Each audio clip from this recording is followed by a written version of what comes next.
Assalamualaikum warahmatullahi wabarakatuh. Hai teman-teman semua, apa kabar? Mudah-mudahan kita selalu diberikan kesehatan ya. Terima kasih sebelumnya pada teman-teman yang telah menyempatkan untuk menyaksikan dan mendengarkan presentasi saya hari ini. Saya sangat senang bisa berbagi ide dan informasi penting bersama Anda semua. Perkenalkan, nama saya Muhammad Hussein. Topik kali ini saya akan membahas sedikit tentang keratitis. Keratitis adalah peradangan atau inflamasi yang terjadi pada kornea mata. Cedera mata atau adanya infeksi merupakan penyebab utama keratitis. Keratitis yang berkembang semakin parah dapat memicu berbagai komplikasi. Latar belakang yang pertama, kelainan kornea merupakan penyebab kebutaan kelima di seluruh dunia. Angka kebutaan unilateral yang disebabkan oleh keratitis infeksi di seluruh dunia diperkirakan sudah mencapai 1,5 sampai 2 juta kasus setiap tahunnya. Yang kedua, keratitis adalah kelainan kornea yang paling sering ditemukan. Keratitis merupakan suatu proses peradangan kornea yang dapat bersifat akut maupun kronis yang disebabkan oleh berbagai faktor, antara lain bakteri, jamur, virus, atau karena alergi. Gejala keratitis yang pertama, mata merah dan gatal. Yang kedua, sakit pada mata atau nyeri. Yang ketiga, mata berair atau keluar belekan. Yang keempat, penglihatan kabur atau menurunnya tajam penglihatan. Yang kelima, sensitif terhadap cahaya atau fotofobia. Yang keenam, berasa ada yang mengganjal di mata. Dan yang ketujuh, bengkak di sekitar mata. Definisi keratitis adalah radang pada kornea atau infiltrasi sel radang pada kornea yang akan mengakibatkan kornea menjadi keruh sehingga tajam penglihatan menurun. Etiologi keratitis.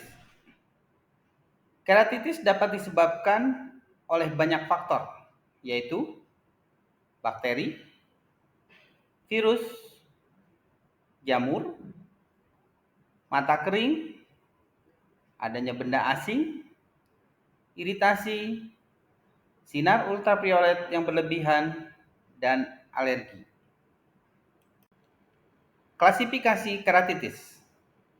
Berdasarkan lapisan kornea, yang pertama, keratitis punctata, yang kedua, keratitis marginal, dan yang ketiga, keratitis interstisial. Berdasarkan etiologi atau penyebabnya, pertama, bakteri, kedua, jamur, ketiga, virus, dan keempat, alergi. Sedangkan berdasarkan dari bentuk klinis, yang pertama, keratokonjungtivitis sika, yang kedua, keratitis numularis, dan yang ketiga, keratitis neuroparalitik. Keratitis punctata. Keratitis punctata ini adalah keratitis yang terkumpul di daerah lapisan Bowman dengan infiltrat berbentuk bercak-bercak halus. Di sini ada beberapa gambar yang menyatakan bahwa matanya mengalami keratitis punctata.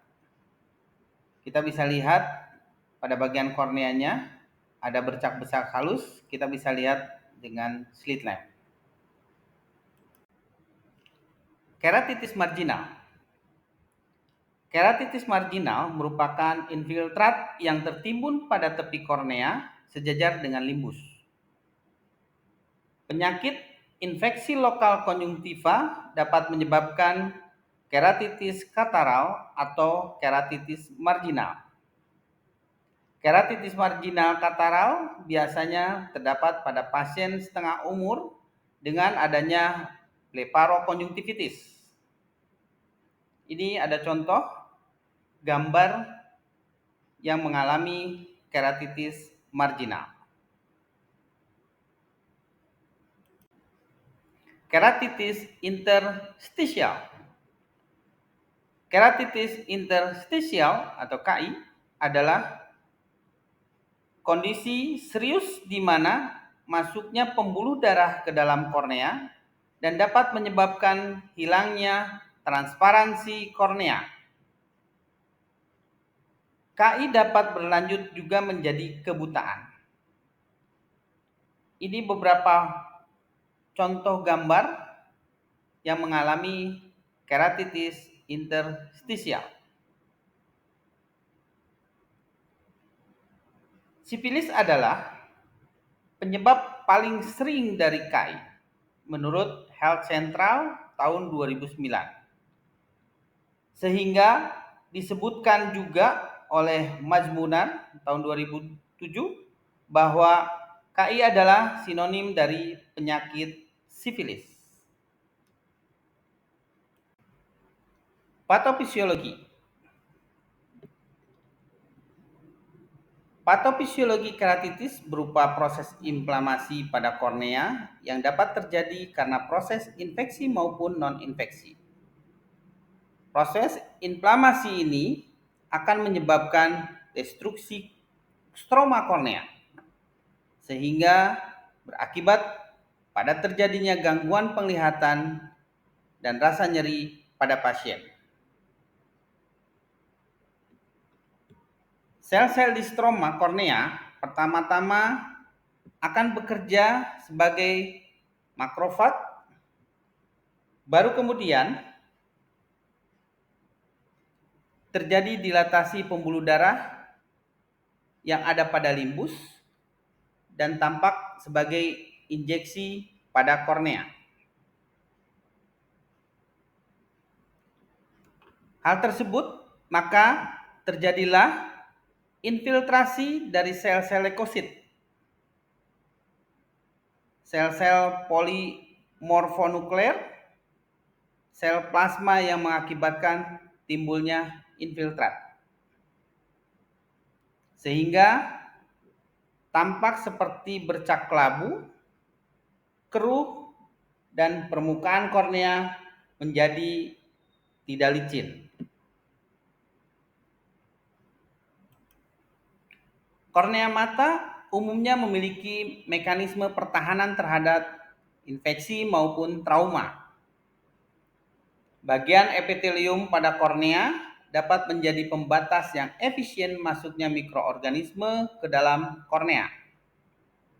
Bagian mata lainnya seperti air mata dan kelopak mata juga membantu mencegah terjadinya keratitis.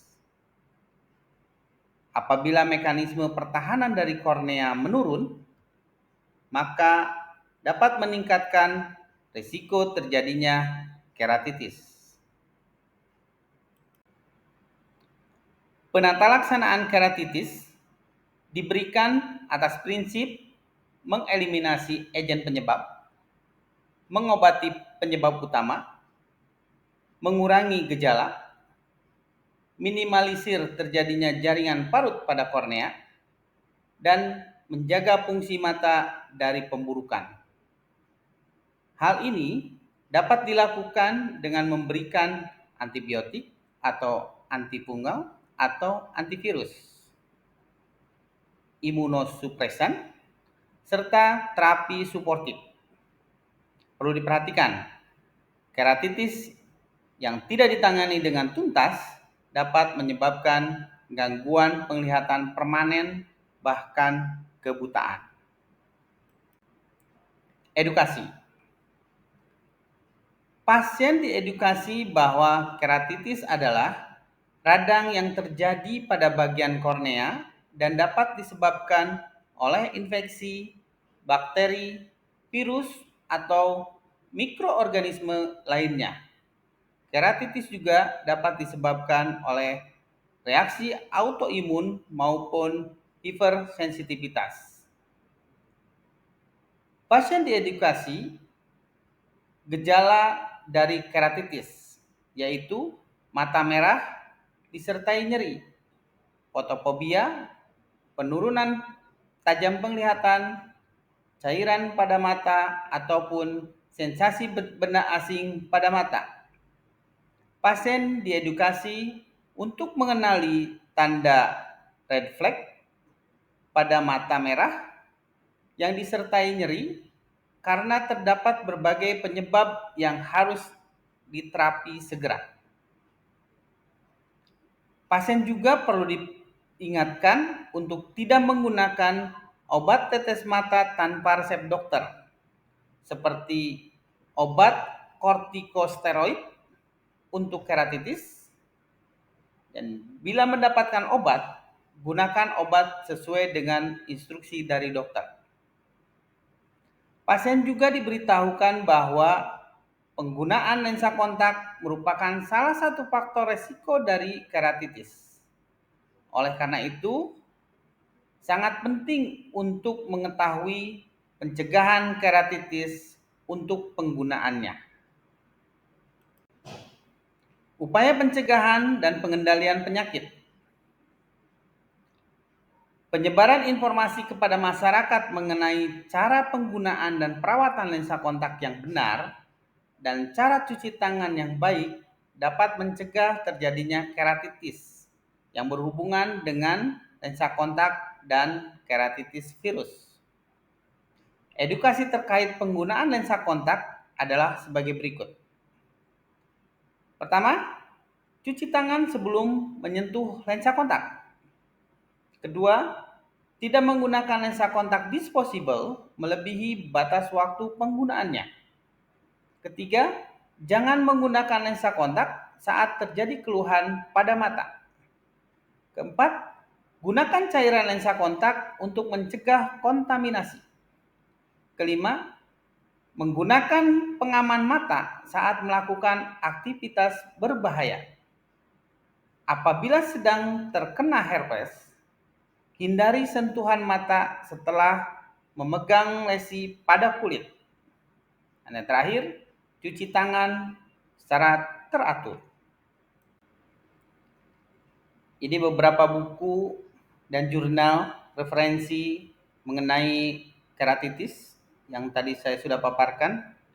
Salah satunya adalah tentang penyebab global kebutaan dan gangguan penglihatan jarak jauh 1990-2020 beserta dengan tinjauan sistematis dan meta-analisisnya oleh Lexman SR, Bourne RRA, dan kawan-kawan. Kemudian ada juga visual impairment yang diakses 1 Mei 2020. Kemudian ulcerasi kornea di negara berkembang, epidemi diam-diamnya, dan tentang kebutaan kornea, perspektif global organ kesehatan dunia 2021. Ada pepatah yang menyatakan bahwa lu punya duit, lu punya kuasa. Tapi kalau lu nggak punya ilmu dan pengetahuan, lu nggak ada apa-apanya. Terima kasih telah memperhatikan dan mendengarkan. Tetap semangat untuk selalu belajar. Karena saya yakin rebahan gak bikin kamu pintar dan kaya raya. Sedikit juga ada pantun. Pergi berbelanja ke pasar, saking besarnya jadi kesasar. Jika ingin menjadi pintar, tentulah harus rajin belajar. Baik, terima kasih. Wassalamualaikum warahmatullahi wabarakatuh.